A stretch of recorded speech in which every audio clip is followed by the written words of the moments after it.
So welcome everyone to this webinar on Appreciative Inquiry applied in coaching and thinking partner for leaders of organizations. It's gonna be delivered we're gonna try to say in a nutshell, in a very essential way, something that, we can explore for hours, for days, and for months, on how to apply appreciative inquiry in one-to-one basis. It means accompanying people and accompanying teams, and taking the step from becoming a coach to becoming, or from being a coach to becoming a thinking partner. I have been, my name is Miriam Subirana. I have been in the world of appreciative inquiry for several decades. Appreciative inquiry is not that old. It came into being in the 80s. Although when you start learning about it, then you realize that maybe some of your behavior and of way of asking questions of being, it's appreciative. So congratulations for that. And I created the method called Flourishing Together, which is applying appreciative inquiry in accompanying people, because normally appreciative inquiry is a method for big organizations or big groups. It's more a group process. And I published several books on appreciative inquiry and appreciative inquiry coaching in English and in Spanish. And several years ago, more than 10 years now, 12 years, I think it's, we created the Institute for Dialogue and Appreciative Inquiry, in which we offer different trainings, consultancy, coaching. And one of our great partners is Kees Hugendijk. I'm gonna give you the microphone for a minute so that you can introduce yourself. Hi, it's okay. Yes. Yes. Thank you, Miriam. So my name is Kees. It's a Dutch name for the English spoken, pronounced as the same case as suitcase or case study. So that's me. I would say that I'm already almost for 40 years in the context of organizational development, leadership development in several companies in Holland and in international companies. At some point, appreciative inquiry crossed my path. I think it's about 20 years ago. I started to apply it, whether I was not already applying it. In my work as an organization development person, I created the Appreciative Inquiry Academy in Holland. And more, I see a very big similarity between appreciative inquiry as behavior, as leadership behavior, and diversity and inclusion in organizations, which makes it a very relevant and contemporary topic. So for today, my focus is on organizational development. I call myself pretentiously organizational perspectivist, and we'll come to back later. Great. Thank you, Kees. So I'm gonna share a little bit about appreciative inquiry coaching, and I'm gonna share a PowerPoint with a few questions. Wait, I'm trying to put it. Okay, voila.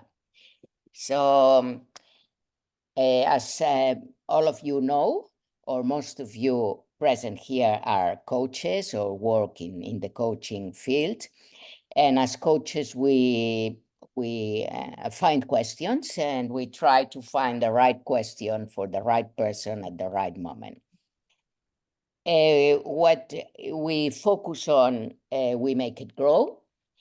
And one of the distinguished aspects of appreciative inquiry is that our questions are faithful and our questions connect the person with their positive core, that is, with what gives life.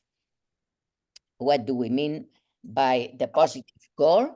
Is what makes the person flourish, what makes the person be the best of themselves, and what connects the person with what makes them stronger or thriving or flourishing.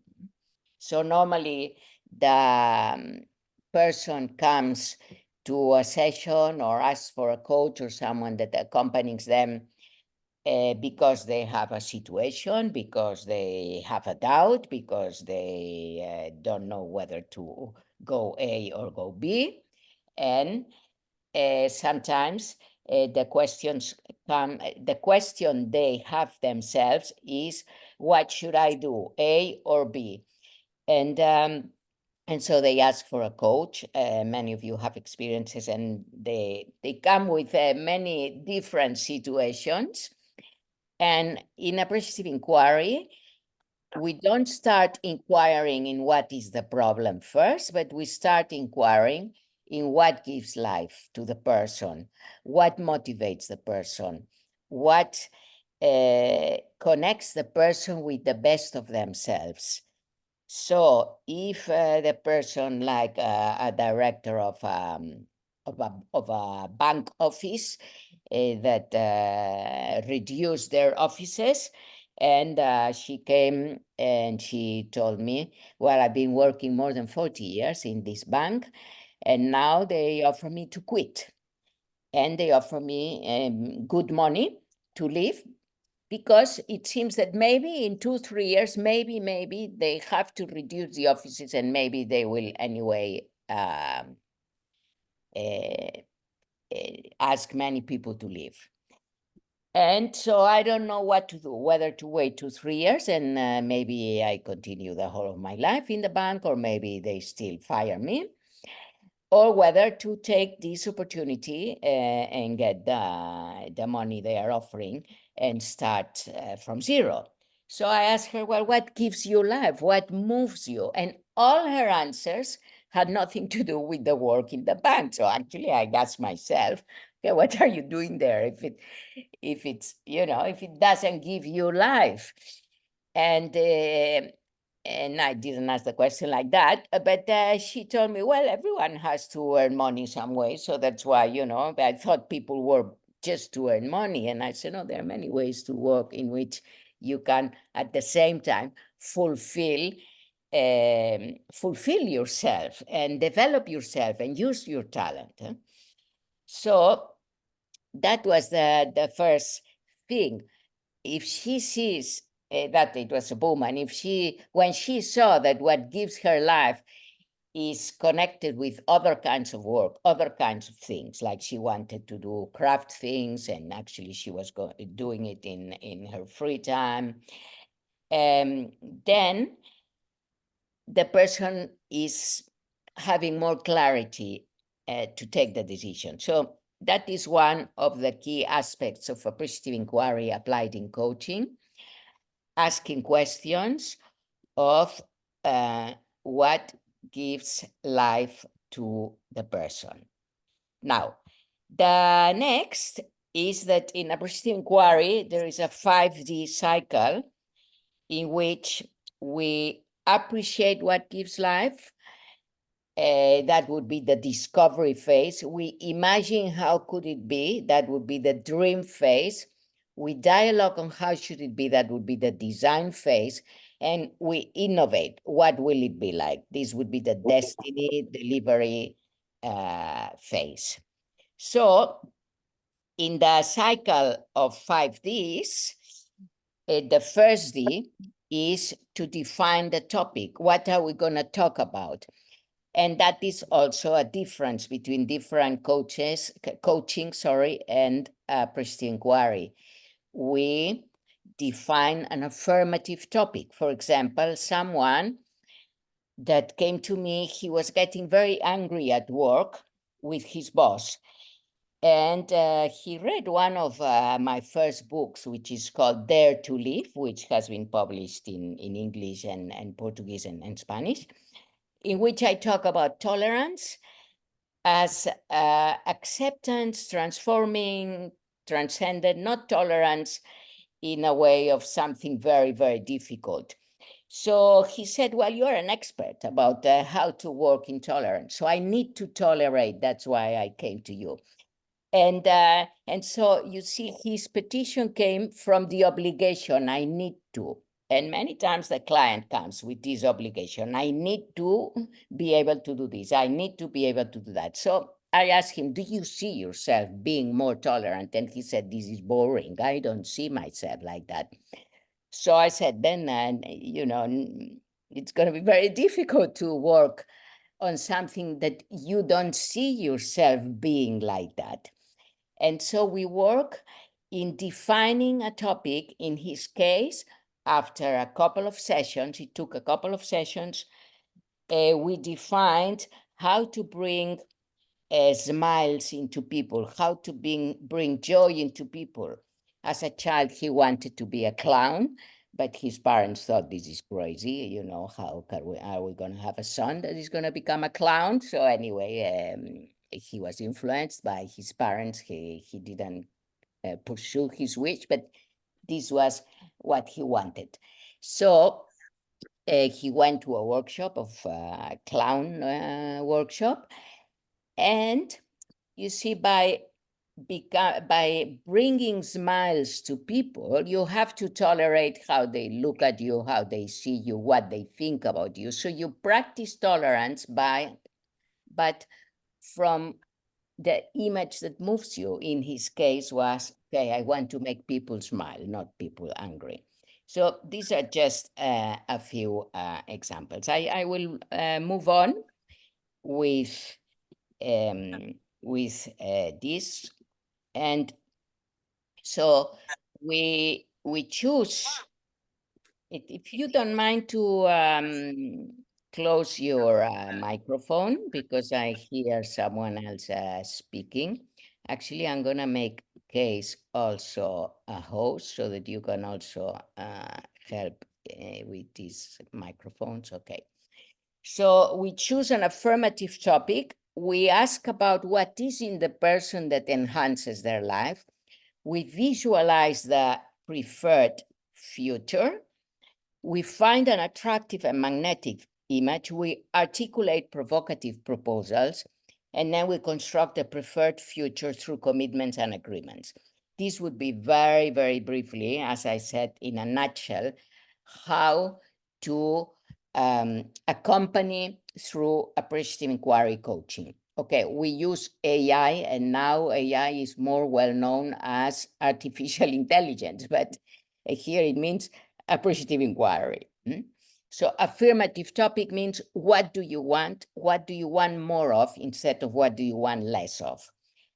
Ask about what enhances the life of the people, visualize what is that they really want, and find an attractive magnetic image. For example, I had a person that said, well, I'm trying to lose weight, but I've tried all kinds of diets and none of them work for me. And so that's why I'm looking for a coach. I don't know what's wrong with me.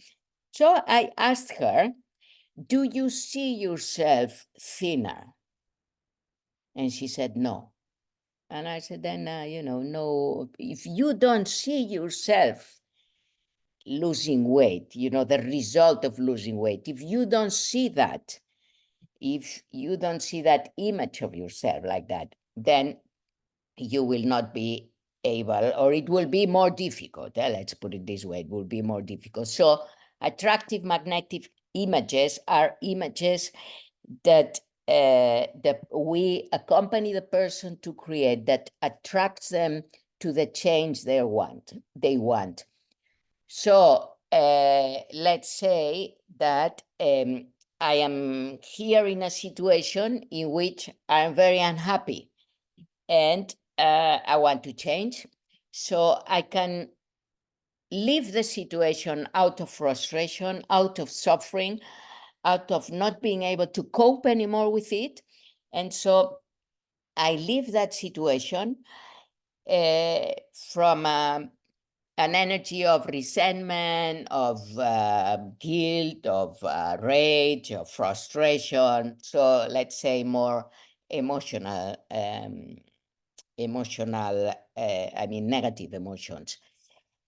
Or I could start discovering, what have I learned in this situation? What has worked?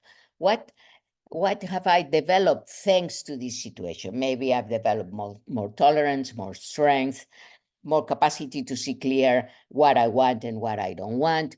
So let's start appreciating what has worked. And then let's create compelling images of where do we want to go to, so that the change will be done from appreciating what has happened, but from the compelling image of what we want more of and where do we want to go to, instead of what do we want less of. And just the thing is, it's a process. Any coaching, appreciative inquiry or any coaching is a process. In appreciative inquiry, we see the best experiences, the strengths, the talents, the best practices. Then we change it's like changing the lens. Instead of focusing on what is not working, okay, what is well? What do I aspire to? What gives you life? What is working? And then what is the best possible future? And living your positive core. That is what gives you life, what gives you energy. So some aspects about appreciative inquiry coaching. So, of course, it's not the only type of coaching that incorporates the belief that the client has the capacity to recreate. It incorporates a change of language, because we use language of abundance instead of language of deficit. So changing the language and strengthening the client in their capacity to recreate, to connect to their positive core, connected with the constructionist principle and the principle of simultaneity. All of them are present in the appreciative coaching. What is the constructionist principle? Is the principle that tells us that we construct the reality in which we live. So if I say this is bad, this is my construction, maybe for you it's not bad. If I ask a question, that at the same time that I'm asking the question, the change starts happening. This is the simultaneity principle. And then there's the narrative principle, in which when you change the way you share about the situation, so a lot of situation times changes. those are problems that need to be solved, and we use design thinking methodologies in our team coaching. We incorporate some of those.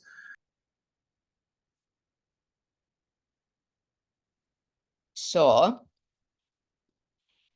other aspects is that we focus on the change of language. We use the language that connects us with guiding images, what we want, the language of abundance, evoking positive emotions, appreciative thinking, generative conversation. And so it's the language that we use in telling the stories and the appreciative questions we pose. So in a sense, in appreciative inquiry, we help or we use appreciative inquiry.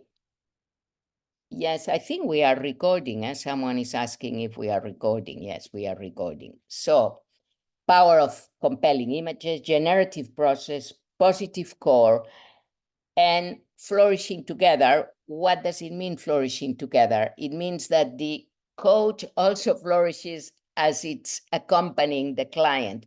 We flourish together. So as I live the appreciative inquiry principles, I help the client live them. And as she lives them, it helps me. So we flourish together. We create a system of accompanying each other. So In essence, when we use appreciative inquiry coaching, it's not that we go from the present problem to the future solution. It's not that we are creating bridges between what does not work and what will work. Rather, we connect with our positive core of energy, of positivity, of creativity, in which then we act with a high level of capacity. And from that high level of capacity, our creativity enhances. So, and change begins here and now, the moment we ask the question and we connect with the strengths. So it's not that we go just towards a solution, but we make sure that the action plan that finally the client makes out of the process is connected with their values, with what is significant, with the search for meaning of what that action means, not only being successful, but what is connected, for example, with being successful. What are the values? What is significant? And then the inquiry always tries to keep the energy at a high level. So we would say minimum effort for maximum results.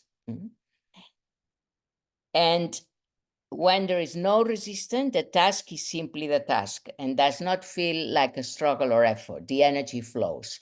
That's when we know that we are connected with our positive core. If there is resistance, if it is very difficult, is that we are not connected from in our positive core. And then what I'm sharing becomes a bit more complicated when the person is a leader, the person you accompany, the client is a leader in organization, and he or she has their positive core. And of course, I can be connected to my positive core. And then from there, the task is the task, and it's a flow, it's not a struggle.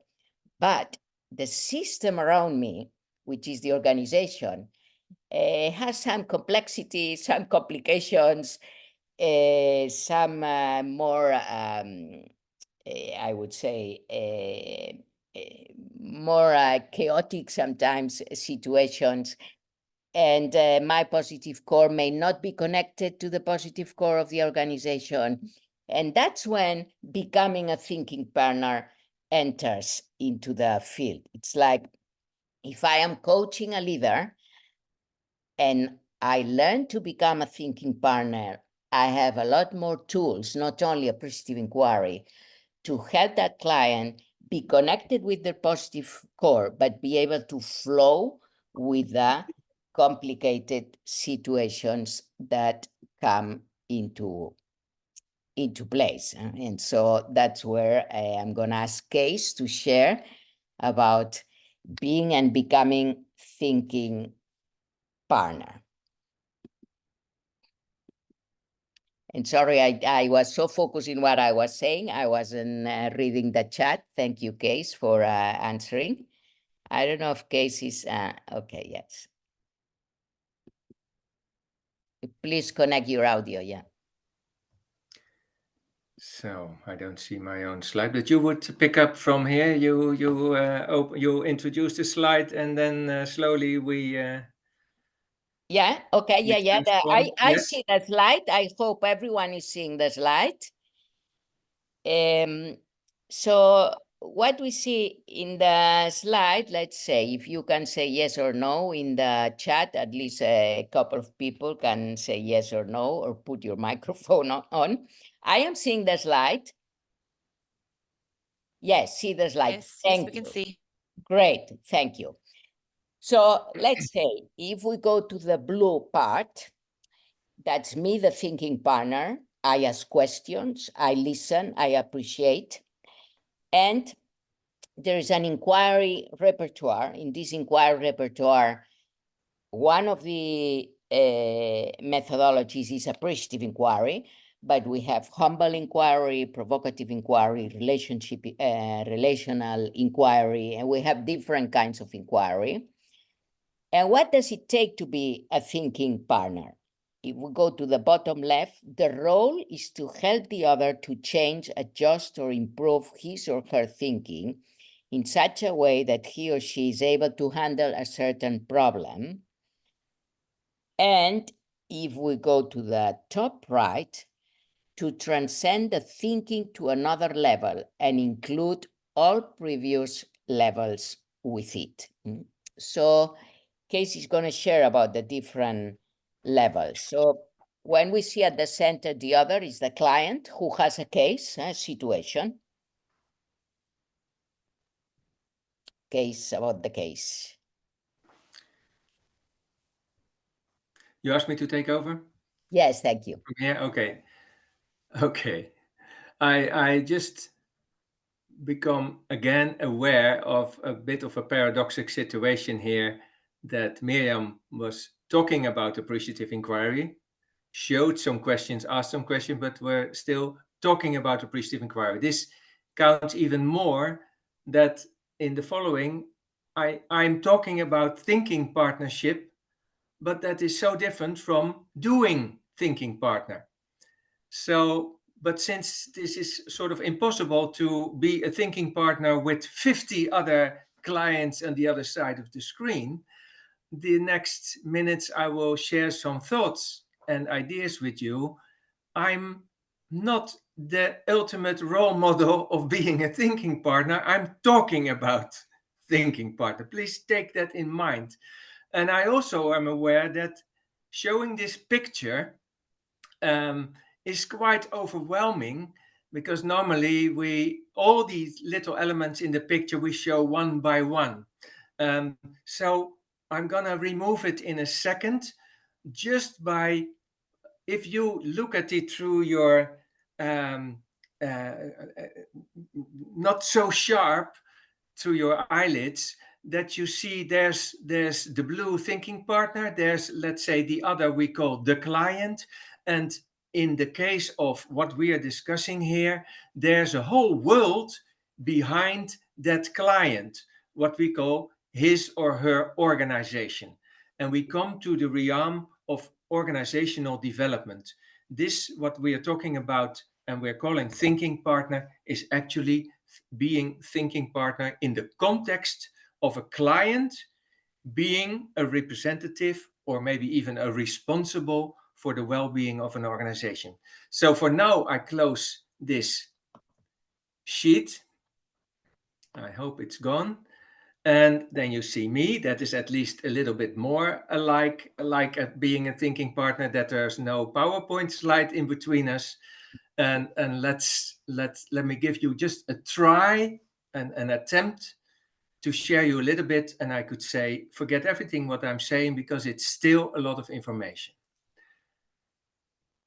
So we started this conversation that I introduced myself as an organizational perspectivist, which refers to that we even don't know how wide and complicated the context of organization is. We can have a guess about it. So if there's such thing as the wider context of organization, then my job is not so much to show that wider context of organization, which is, I think, quite impossible, but to help my client to see his or her wider context of organization. So yes, I bring some idea, some experience, or maybe even 40 years of experience about being in organization, but I'm not trying to teach or transfer all this knowledge. Although it may be a lot, it may not be relevant for the learning process of the client. That's one. So thinking partner, you could say, who is the thinking one then? And is it only about thinking? Okay, we are both. If I speak to we, then it's me, the thinking partner, and you, automatically my thinking partner. So it's a mutual process, but you are then, imagine, the client. And of course, this whole process is making the thinking into doing, but not such as doing.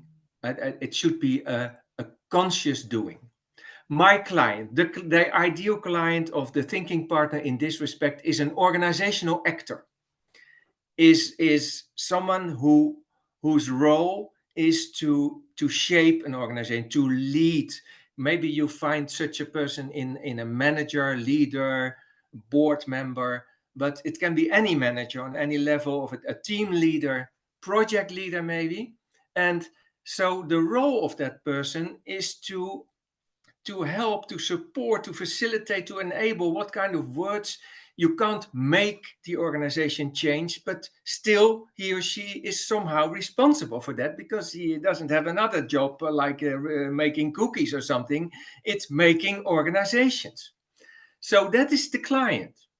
And so this process of thinking partner is that I sit with the client with my knowledge and experience, and to try to communicate through this client and invite the other to see more of his own organization. If I sometimes forget the she, I mean he, she, there, but sometimes I use his.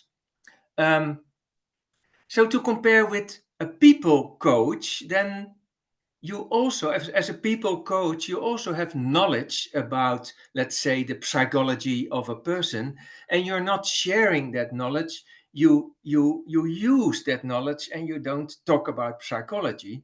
You actually speak to a whole person, a body and a mind and a psyche, but you speak to the head through the ears and the eyes, and then somehow in your coaching process, maybe the whole body will follow in action. It's a bit metaphoric, but the thinking partner tries to speak to the whole organization, of which that person in front of you, the client, is sort of the representative of that organization. And you try not only to make that person think, but because of that thinking, he or she is taking action that makes the organization around him or behind him, or how do you see it, to develop into the most desirable position or path in the future. And so the thinking part here is that you don't just adopt a theory or a model like agile or whatever model, but that you connect, and that you help that person to find out what is the best way to make the organization develop. This is a complicated thing, because the organization, if that person is quite responsible, may have developed in a way that is very similar to the value systems of your client. And so you need to talk with the client about his own value systems, and not as a cause and effect analysis, but to become aware that there's a relationship with how he sees organization and how the organization is doing. So a thinking partner is not a consultant with a specific expertise, agile, lean, excellent, sustainable, or whatever kind of organization, because it could lead to being a hammer and a nail. Then you want that organization to become sustainable, or this or that. We are not a facilitator that says, okay, here I am, and what do you think? Because we have to be aware that the client doesn't know what he is missing. We have an added value. We bring views, a perspective from seeing more or have learned more about organization, and bring that in where suitable. So we use our generic knowledge about organization development and fit it for the purpose of OD, organization development, to help the client to think of the best things, what to do.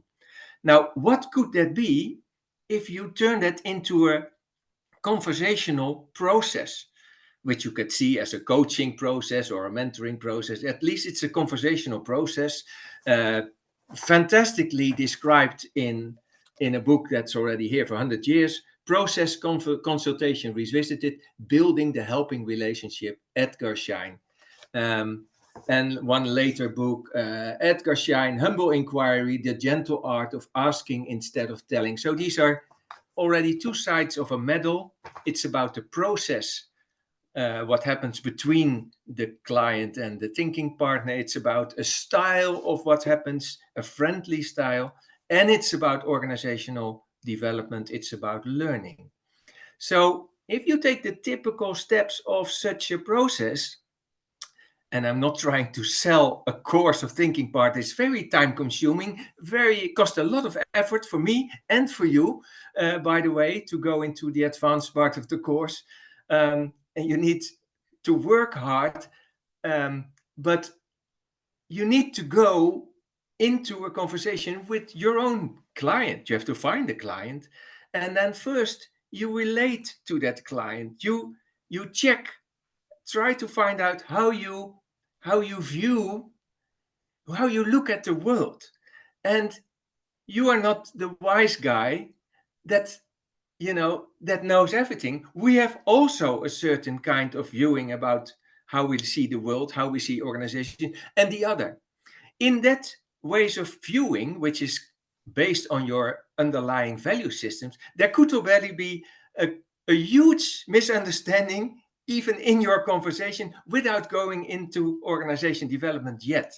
So you have to relate to each other to find out whether you understand each other and how you look at organization. And then the same mirror, and I'm sure that Mirjam will now put in www.clmirror.org, which is a free tool, which is very crucial element to check how both you and your client look at the world and how that affects your relationship towards organization development. But it also gives you a clue about what do you see in organization, because if you are a power looking person, then you see the power relationships. If you're looking for dialogue, then you see the dialogues.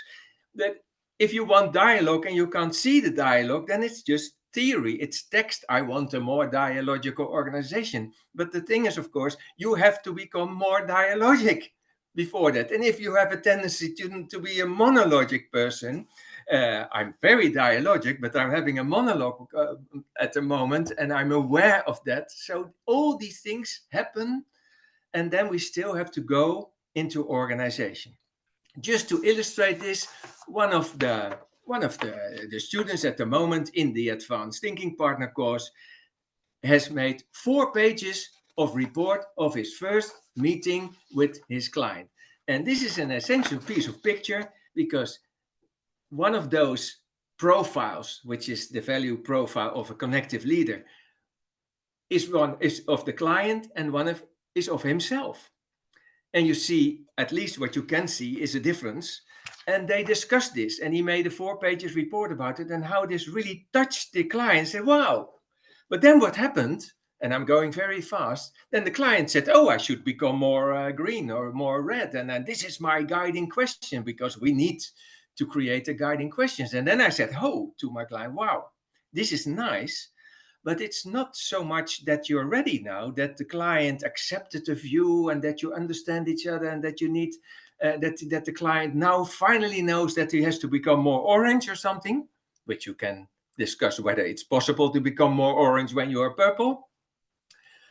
But actually that you now, within this awareness of that it might be you, the client, that is affecting the style and culture of your organization, that this knowledge is valuable, and that you can use that same set of values to start thinking about what would be the best way to support my organization to become better. And then you have at least 2 guiding questions as a result of the start of your thinking partner relationship. One is, what about your own development? And the other is, what about your desired organizational development? And how do they interact? This is an interesting stuff. Then you think, okay, so far so nice. But then it comes to, okay, if we are looking at organization, what do you see and what do you miss? We all have our blind spots, and you can look at organization. Can you actually watch organization? What do you look at? People, conversations, org charts, what do you see? So I think I see a lot in organization. I brought a lot of knowledge and content available for the student, but I still don't know what is relevant. And so we have to find out what is relevant information, and then you may pick out something that is relevant for that specific kind of development that is suitable for that organization. But you can find out that maybe one conclusion could be that this person, your client, might be so different from the culture of his organization that this gap on itself should be analyzed, because he said, you could say, I don't feel so much happy, or my organization is not doing what I'm telling them to do, or I don't feel effective. You are never stronger than your organization. So you could also find out that you may be in the wrong position. So this is a whole subtle thing we should analyze and find out, are you close enough to your organization in terms of values and personal views to really be able to make a change? Are you too wide? Are you too much aligned with your organization that you don't see the possibilities anymore? This is Right. So I the think life of yeah. yes, this was just a moment. Thank you, Miriam, to sort of finalize my plea for the complexity where we are stepping in. Yeah. So actually, Yes, sorry. no, because I want to show the 3 websites that you mentioned, and then to give a space for questions. Yeah, okay. So there is the process, there is the relationship, there is a body of content knowledge about organizational development, which is endless, but at least you can start really absorbing knowledge. You will never spread all of them, then you have to become a university professor. But in a mentor, in a thinking partnership, you spread exactly that what's needed. The thinking partnership becomes a mutual relationship. You think together. It's sometimes not clear who's the client, who is the mentor. And I always say, I know how it begins. I never know how it ends. Miriam, thank you for being here. Yeah. So, okay. First of all, people are saying that the link to the CL Mirror doesn't work in Google Chrome, and it does work in Internet Explorer. So let me just show this. I'm a Chromebook user, so okay. So the only thing I know is that it doesn't work in Argentina. There's something strange. Here, it will get into the language of where you are, because I am in Spain. It comes in Spanish. Here is a blog. Okay, it's in Spanish, sorry. So because I'm in Spain, it comes up in Spain, but this is in English. Okay, becoming and being a thinking partner in English. It's to go deeper in all what Case shared. And it's in 9 modules, and it's various maps of the leader, the 6 levels of inquiry, expand your own and others' perspectives, practice in the helping relationship, process of being thinking partner, developing thinking partner skills. And then we also have the I did put the links in the chat. We also have the Appreciative Inquiry coaching, both in Spanish and in English. Certification in Appreciative Inquiry coaching in English. Okay. Oops. So this is just for your information. If you want to go deeper, you have the links in the chat. And let's have an open space for questions.